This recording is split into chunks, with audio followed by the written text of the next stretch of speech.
একদিন আমার বন্ধু তার জন্মদিন পার্টিতে আমাকে ইনভাইট করে, কিন্তু দুর্ভাগ্যবশত সেদিন আমার শো থাকাতে আমি অনেক রাতে পৌঁছে যাই। তখন অলরেডি পার্টি শেষ, কিছু গ্লাস ছড়িয়ে ছিটিয়ে, কিন্তু বন্ধু টেবিলে একা বসে আছে এমন একটি বোতল নিয়ে। আমি খাই না, ভালো করে জানে, কিন্তু যেহেতু রাত করে গেছি সেহেতু আর কথা বাড়ালাম না। বন্ধু আমাকে একটা গ্লাস দিল এবং নিজেও একটা গ্লাস নিল। তারপর ছিপি খুলে ঢালতে শুরু করলো। প্রথমে বন্ধুর গ্লাসে কিছুটা নিল, তারপর আমার গ্লাসে কিছুটা দিল। অদ্ভুত ব্যাপার, যখনই আমাকে ঢালে তখনই এটা জল হয়ে যায়।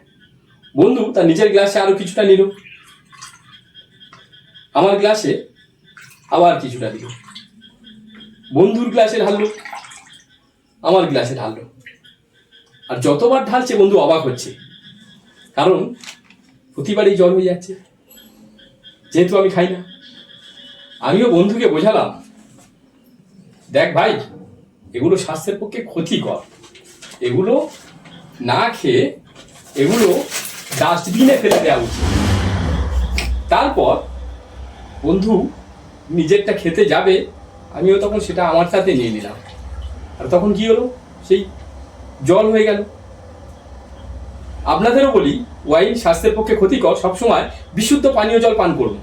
তবে সবসময় যে বিশুদ্ধ পানীয় জল পান করতে হবে তা না, মাঝে মাঝে একটু গরম দুধ খাওয়াও ভালো। এই যে একটু দুধও কিন্তু মাঝে মাঝে খেতে হবে, এতে কিন্তু প্রোটিন আছে। তবে সব সময় যে দুধ খেতে হবে তা না, মাঝে মাঝে আপনি একটু দইও খেতে পারেন। হ্যাঁ, আর সেটা যদি টক দই হয় তাহলে তো খুবই ভালো। প্রত্যেকে ওয়াইন খাবেন না, স্বাস্থ্যের পক্ষে ক্ষতিকর।